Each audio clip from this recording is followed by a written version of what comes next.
लीजिए। तो बिना रिजर्वेशन के चुनाव कराएंगे तो औकात का पता लग जाएगा भारतीय जनता पार्टी को, क्योंकि जो किसी न किसी भ्रम में बैकवर्डों का बहुत बड़ा तबका जो भाजपा को वोट कर रहा है, अब उसके सामने एक संकट की घड़ी खड़ी हो जाएगी, क्योंकि उनका समाज उनसे सवाल करेगा, किस जमात में बैठे हो, किस कतार में समर्थन करते हो, करा रहे हो। इसलिए घबराहट में उसी दिन योगी जी का बयान आ गया कि हम तो सुप्रीम कोर्ट भी आवश्यकता होगी तो जाएंगे और अब आयोग का गठन करेंगे, और जब तक रिजर्वेशन नहीं कर लेंगे जब तक चुनाव नहीं कराएंगे। तो ये दोहरी नीति और दोहरी व्यवहार, ये इसका पर्दाफाश हुआ है इस आदेश से। निगम के चुनाव के लिए हाईकोर्ट ने एक आदेश पारित किया है और इसमें तमाम सियासी गलियारे में तरह तरह की व्याख्या की जा रही है, और इसका सही किस ढंग से क्या होगा, मैं सांसद अफजल अंसारी से जानना चाहता हूं कि आप इस संबंध में बताएं। माननीय उच्च न्यायालय इलाहाबाद की लखनऊ खंडपीठ से एक आदेश पारित हुआ है और कुछ प्राइवेट लोगों ने याचिका दाखिल की थी कि जो शहरी निकायों के चुनाव होने हैं, नगर निगम, नगर पालिका, नगर पंचायत, इन चुनावों के लिए जो गवर्नमेंट ने गाइडलाइन तय किया था माननीय सर्वोच्च न्यायालय ने कि आयोग का गठन हो और आयोग द्वारा पहचान किया जाए कि किसे बैकवर्ड माना जाए और उनका रिजर्वेशन किस अनुपात में दिया जाए, और ये भी कि वो 50% से अधिक ना हो किसी भी दशा में रिजर्वेशन की लो। उसका पालन किए बगैर राज्य सरकार ने हड़बड़ी में एक मनचाहे ढंग से एक प्रारूप तैयार कर दिया था। इसको चुनौती दी गई। अब जिन लोगों ने भी चुनौती दिया, माननीय उच्च न्यायालय ने जब इस पर सुनवाई की तो सरकार का पक्ष भी सुना और याचिकाकर्ताओं को भी सुना।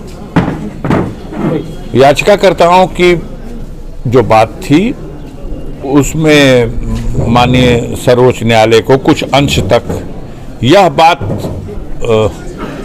उनके समझ में आई कि राज्य सरकार ने हड़बड़ी में उसका पालन नहीं किया है, जो ट्रिपल टेस्ट फार्मूला माननीय सर्वोच्च न्यायालय ने सुझाव दिया था, उनके आदेश में था।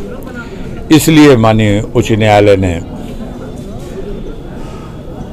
उस याचिका के संबंध में जो आदेश पारित किया, वो तो उन्होंने कहा कि अब समय रहा नहीं कि आप फिर अब आयोग का गठन करें और उसके माध्यम से चुनाव कराएं। उसके माध्यम से पहले रिजर्वेशन के लिए बैकवर्डों की श्रेणी तय करें, फिर चुनाव कराएं रिजर्वेशन करने के बाद। इसलिए आप विदाउट रिजर्वेशन चाहें तो चुनाव कराएं। अब राज्य सरकार की जो मिली भगत थी, जो उसकी एक नीति है और जो उसकी नीयत है, तो उसका पर्दाफाश हो गया। अब देखिए कैसे चिल्ला रहे हैं योगी जी, हम तो इसके लिए सुप्रीम कोर्ट भी जाएंगे, हम तो इसको नहीं मानेंगे, हम आयोग का गठन करेंगे और हम पिछड़े वर्ग के लिए आरक्षण की व्यवस्था दे करके ही चुनाव कराएंगे, भले ये चुनाव मार्च अप्रैल में हो। अब जो बोलते हैं व्यवहार में देखिए अंतर दिखाई दे रहा कि नहीं।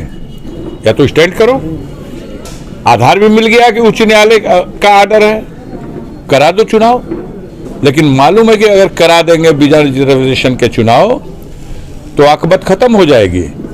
जो बैकवर्ड को धोखा दे करके उनके मत हासिल करने का एक मंसूबा इन लोगों का होता है, उस पर से पर्दा हट जाएगा। और बैकवर्डों में लेके इस बात को बहुत चिंता है, बहुत ही चिंता है। किसी राजनीतिक दल की बात मैं नहीं कर रहा हूं, सभी चिंतित हैं, शैक्षणिक रूप से, सामाजिक रूप से, आर्थिक रूप से। बहुत पहले इस सवाल को लेकर के राजनीतिक रिजर्वेशन के लिए हमारे देश में बहस हो चुकी है। संविधान में जो व्यवस्था है उस व्यवस्था के अनुरूप आयोग बन चुका है। मंडल कमीशन एक आयोग ही था और उसी मंडल कमीशन की सिफारिशें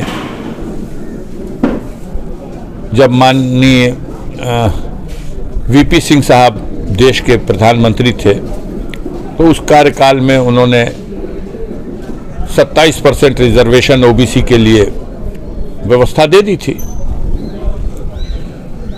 अब देखना यही है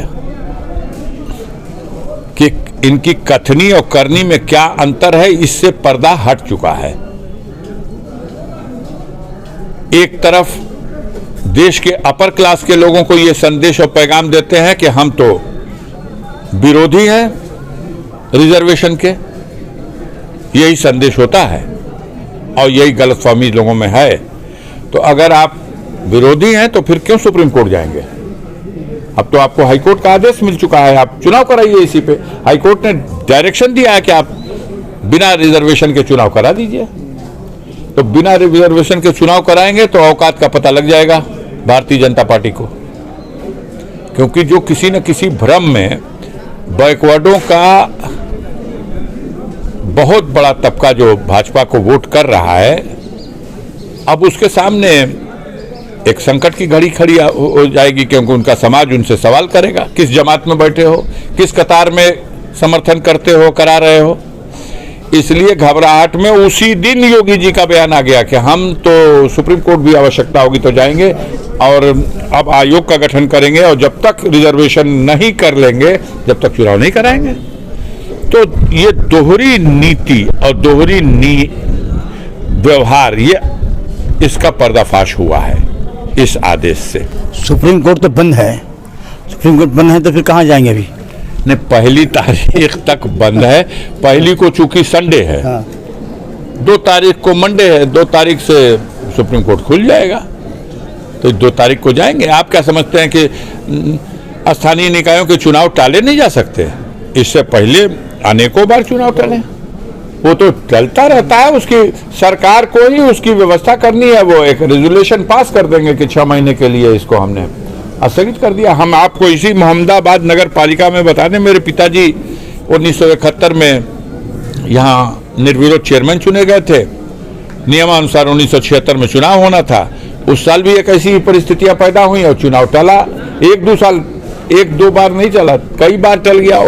1978 में चुनाव हुआ, 71 के बाद सीधे 78 में। तो ये तो चुनाव टाल सकती है सरकार। ये कोई भारत निर्वाचन आयोग का मामला नहीं है, ये राज्य निर्वाचन आयोग इस चुनाव का प्रबंध कराता है।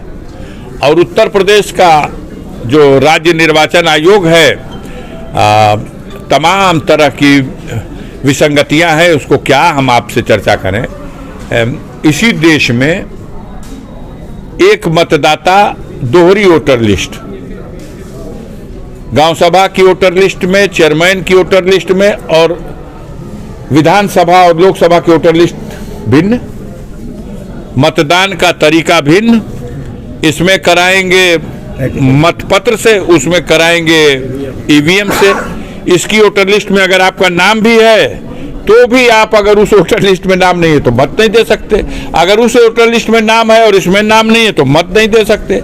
हमने कई सज्जन लोगों को देखा है कि वो जब चुनाव आता है गांव सभा का, तो वो जिला पंचायत का, प्रधान का, क्षेत्र पंचायत का चुनाव लड़ते हैं, और जब नगरीय क्षेत्र का चुनाव आता है तो चालाकी से उनके नाम नगरीय क्षेत्र में सम्मिलित कर लिए जाते हैं और वो नगर क्षेत्र में भी मेंबर का, चेयरमैन का सब चुनाव लड़ जाते हैं। इस नगर में ऐसा हो रहा है। तो ये तमाम दोषपूर्ण तमाम तरीके अभी भी हैं, काफ़ी सुधार की ज़रूरत है। हमारे देश में कई राज्य ऐसे हैं, एक वोटर लिस्ट है, एक मतदाता है तो एक वोटर लिस्ट है और एक वोटर कार्ड है। उसी वोटर कार्ड के आधार पर वो सभी तरह के चुनाव में वोट करेगा। लेकिन उत्तर प्रदेश में विचित्र स्थिति है।